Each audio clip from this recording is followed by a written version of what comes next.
Interest rates and mortgage interest rates are yet again on the increase. We're currently at 1.75, but where could it be? 4%? 7%? Well, check out this video to see what the experts are saying. This is a video that you are not going to want to miss.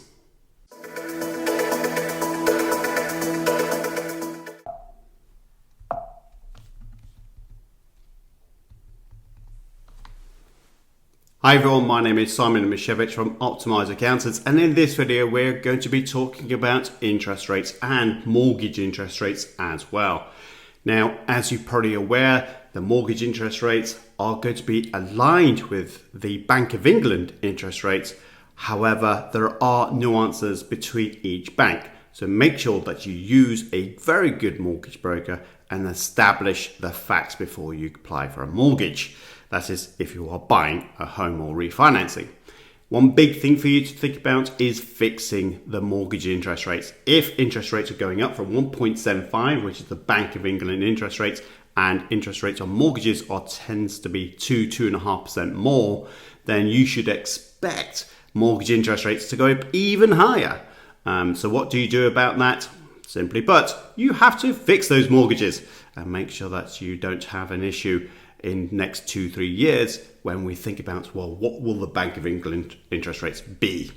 Okay, so currently it's 1.75. The source of this information I'm sharing with you today can be seen on the screen, so feel free to go to that URL and do your own research. And as you can see from the screen, the mortgage interest rates are typically looking around about 2.5%, creeping up to that 3% mark. It is fully expected, as I mentioned earlier, that some experts are saying that interest rates, or Bank of England interest rates, is going to go up to 4%. What does that mean for buy-to-let mortgages or mortgages on your home? Typically, this is not financial advice, by the way, you do need to go to a good mortgage broker, but typically I find that a mortgage on my home is 1% more than the Bank of England rate. If I'm looking for buy-to-let mortgages, then again, I'm looking at 2.5% more than the Bank of England interest rate. So if this is all on the increase, the thing I'm doing right now is looking to fix my mortgages as much as I can possible. And I would recommend that you speak to your mortgage broker to find out what is right for you. Let's have a look at what the experts are saying on interest rates generally. AJ Bell, again, pause this video if you want to go to this article. The URL is in the screenshots right now. But basically what I'm going to do is just read this out and then comment on each point. AJ Bell said UK mortgage approvals edged up in July, but remain below pre-pandemic average data from Bank of England showed on Tuesday. And this is a very recent article. But the basic thing I want to highlight here is the fact that the pre-pandemic would have been higher simply because we had the tax incentives to buy properties, whether it was stamp duty, land tax, to reduce the cost of purchase. Now all that is gone, so I would have expected it to be lower than July. However, saying that, is this a sign that housing market is going to be coming to a decline, a collapse is what people call it, a property collapse? I'm not sure what it is. To be honest, I do not have a crystal ball. If we all did, none of it's working, is it? Because we all have different opinions, which is great. And what is your thoughts on the housing market? Please share your comments below. We're also going to look at the Financial Times. What are they saying about Bank of England interest rates? They say financial markets are betting the Bank of England will more than double interest rates by May. Wow, okay. As concerns mount about further increases in UK inflation, which we know is currently out of control. The shift in expectations in the swap market, which anticipates interest rates of 4% in May. A couple of comments on that one. I am not a firm believer that pushing interest rates will help stem inflation. Why? Well, mainly because the main focus of inflation right now is on energy, fuel. Now, are we all of a sudden going to stop buying fuel?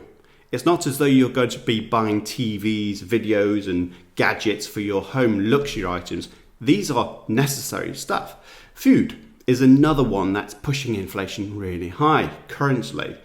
because of fertilizer. There isn't enough fertilizer in the UK. We can't get enough imports into the country, but mainly it is around fertilizer. Do yourself some research on fertilizer on Google and you'll see what I'm talking about. Now, on that point, is food all of a sudden people going to be eating less food? Probably not. They might choose less luxury items, but nevertheless, the cost of bulk items, which is what's inflation, which is apparently is dairy and wheat products, so bread. Now, those kind of commodities, people are going to have irrespective. So is increasing interest rates really going to affect inflation at all? I can't see the evidence, if I'm totally honest, but I'd be loving to read your comments right below this video. Tell me what you think. If I'm completely off my trolley, often that might be the case, but I'd love to read those comments. Reuters. So again, if you want to pause this video, get to the URL, please do so. But they produced this article: UK credit borrowing rises by most since 2005, Bank of England. And what they basically said here is British credit card borrowing grew at the fastest pace since 2005 in the 12 months to July. Bank of England data showed on Tuesday in a potential sign that some households are struggling to make ends meet as the cost of living soars. And if you're watching this video, please don't go to credit cards as a source of a solution, because it is not. What you really need to be thinking about is looking to maybe reduce your living costs, and I will be producing a video very shortly about that, and looking at your expenditure in your business, in your property market, whatever you have as investments, look to reduce costs and increase revenue. Look, trying to use credit cards is really just not the right thing to do. And I know that people will do that because it's the easiest thing, but that is the sure way of getting yourself into financial ruin, and you'll end up selling your assets. So please, credit cards are the last one, unless you're using credit cards to pay off each month. And that is totally the right thing to do because you get so many bonuses, don't you? But in terms of keeping those credit cards, not a good idea.